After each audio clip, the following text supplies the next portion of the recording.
Hello students, welcome to my channel Aldo Helps. आज हम समझेंगे क्लास 10th साइंस का chapter second chapter acids base and salt का एक छोटा सा टॉपिक जिसका नाम है pH. PH we already know is a universal indicator. PH हमें इंडिकेट करता है, इंडिकेटर यानी एक ऐसा मटेरियल, एक ऐसा सब्सटेंस जो आपको बता सके कि कोई भी सब्सटेंस एसिडिक है, न्यूट्रल है या बेसिक है।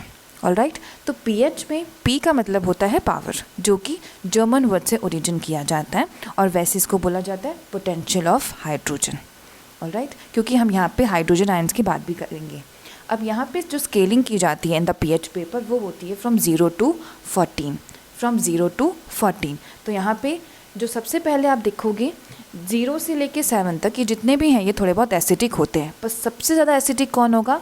जो 0 पे होगा, 1 पे होगा, 2 पे होगा, 3 पे होगा, वो 5 और 6 से ज़्यादा एसिडिक होगा। ज़्यादा एसिडिक का मतलब ये भी है कि इनके पास H+ आयंस बहुत ज़्यादा होते हैं। जो जितना ज़्यादा एसिडिक है उसके पास उतने ही H+ आयंस होते हैं। तो यहाँ पे 0 पे है HCl यानी हाइड्रोक्लोरिक एसिड, उसके बाद आता है स्टमक, उसके बाद आता है लेमन, उसके बाद आता है विनेगर और pH 6 पे आते आते हम पहुँच जाते हैं मिल्क पे। ऑलराइट, तो ये पूरा एसिडिक है, तो सबसे ज़्यादा एसिडिक ये, एंड देन वो धीरे धीरे धीरे कम होता जाता है। फिर आता है 7 न्यूट्रल को बताता है कि जो सब्सटेंस हमने 7 पे रखा है वो न्यूट्रल है। फॉर एग्जांपल जो हमारा ब्लड होता है वो न्यूट्रल होता है, ठीक है, उसका पीएच लेवल आप देख सकते हो ऑलमोस्ट 7 है। उसके बाद आता है 8, 9, 10, 11, 12 एंड 13। तो आप जैसे जैसे यहाँ बढ़ते जाओगे तो वैसे वैसे OH- आयंस बढ़ते जाएंगे, और जैसे ही OH- आयंस बढ़ते जाएंगे मतलब जो सब्सटेंस है वो और ज़्यादा बेसिक होता जा रहा है। तो यहाँ पे 9 में है बेकिंग सोडा, जिसका केमिकल फॉर्मूला क्या है? Sodium hydrogen carbonate. और उसके बाद आता है 10, जो कि बोला जाता है मिल्क ऑफ मैग्नीशियम हाइड्रोक्साइड। फिर 12 पे है सोप, 13 पे है ब्लीच एंड 14 पे है ड्रेन क्लीनर। तो आप देखते जाओगे OH- बढ़ते जा रहे हैं, यानी ये जो मीडियम है जो आपको 13 और 14 पे दिख रहा है वो 8, 9, 10 से ज़्यादा बेसिक कंसीडर किया जाएगा। अब आगे चलते हैं। Our body works in pH range 7.0 to 7.8। हमारी बॉडी का पीएच लेवल कितना होता है? 7.0 to 7.8। ऑलराइट, अगर जैसे रेन हो रही है और रेन का पीएच लेवल अगर 5.6 से ज़्यादा कम हो जाता है, 5.6 से कम होगा तो हम उसे बोलेंगे कि वो कौन सी रेन है? वो रेन है एसिड रेन।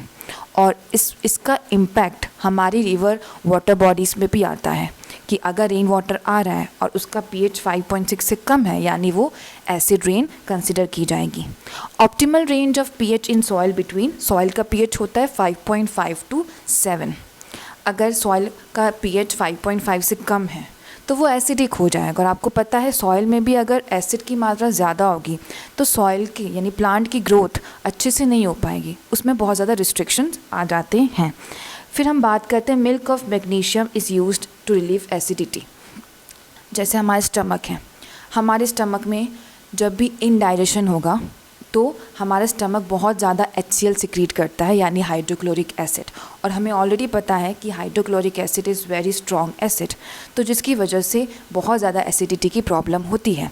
तो डॉक्टर बोलते हैं कि आपको एंटा एसिड लेना चाहिए। एंटा एसिड उनको बोला जाएगा जो कि है मिल्क ऑफ मैग्नीशिया, क्योंकि एसिडिटी को रिलीफ करता है तो इसको बोला जाता है कि एंटा एसिड है मिल्क ऑफ मैग्नीशिया, जिसका हमने देखा कि पीएच लेवल कितना है 10, और इसका केमिकल फॉर्मूला क्या है? MgOH, magnesium hydroxide. अब चलते हैं आगे। तो यहाँ पे है tooth decay starts when pH lower than 5.5।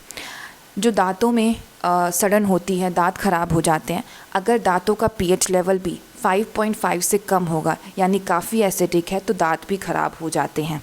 इसका मेन रीज़न क्या है कि जैसे हम बहुत ज़्यादा शुगर प्रोडक्ट कंज्यूम करते हैं, शुगर सब्सटेंस कंज्यूम कर रहे हैं, तो जो बैक्टीरिया होंगे हमारे माउथ में उस शुगर को कन्वर्ट कर देंगे किसमें? एसिड में, और वो चीज़ और भी ख़राब होती जाती है। तो जो हमारा टूथ है वो टूथ एनिमल बना होता है कैल्शियम हाइड्रोक्सीपेटाइट से। किससे? कैल्शियम हाइड्रोक्सीपेटाइट से। तो ये बहुत ही हार्ड सब्सटेंस होता है। एनिमल कैल्शियम हाइड्रोक्साइपेटाइट से बना हुआ है जो कि बहुत ही ज़्यादा हार्ड सब्सटेंस है। बट अगर हम टूथपेस्ट ज़्यादा यूज़ नहीं कर रहे हैं, अपनी टूथ को बेस नहीं दे रहे हैं, तो वो एसिड की मात्रा जो बैक्टीरिया हैं वो बढ़ाते ही जाएंगे, जिससे टूथ डिके की प्रॉब्लम हो जाती है। तो ध्यान रखना है, टूथ डिके होता है लोअर देन 5.5 pH की वजह से। उसके बाद आगे चलते हैं बी स्टिंग। ठीक है, तो बी स्टिंग में होता है मेथोनिक एसिड, जो कि आप पहले पढ़ चुके हो, जिसमें होता है फॉर्मिक एसिड। एंट में भी वही पाया जाता है और बी में भी उसी का कंपाउंड पाया जाता है, मेथोनिक एसिड। तो जैसे ही मधुमक्खी हमें काटती है तो बहुत ही ज़्यादा इरिटेशन या पेन होता है because of this acid, methanoic acid. अब इसका फॉर्मूला भी है CH2O2 भी इसको केमिकल फॉर्मूला है। तो इसके लिए हमें क्या यूज़ करना चाहिए? इसके लिए हमें यूज़ करना चाहिए baking soda. Why? Because baking soda एक बहुत अच्छा बेस है। तो एसिड को न्यूट्रलाइज करने के लिए, जैसे हमने HCl को न्यूट्रलाइज करने के लिए मिल्क ऑफ मैग्नीशियम कंज्यूम किया, वैसे ही यहाँ पे जब हमारी स्किन में एसिड की मात्रा बन जाती है तो इसके लिए हमें बेकिंग सोडा यूज़ करना चाहिए। बेकिंग सोडा यानी sodium hydrogen carbonate to get relief from pain and irritation. तो जिसकी वजह से हमें वो जो फॉर्मिक एसिड की वजह से पेन और इरिटेशन होगा, उससे हमें रिलीफ मिल जाएगा because of sodium hydrogen carbonate baking soda. तो ये चीज़ आपको समझनी है कि कैसे पीएच स्केल में स्केलिंग की जाती है, किसका क्या पीएच है, वेरी इंपॉर्टेंट, और एवरीडे लाइफ में पीएच का क्या इम्पोर्टेंस है। ओके, ये हमने इस टॉपिक में पढ़ा है। So thank you for watching this video. Thank you so much.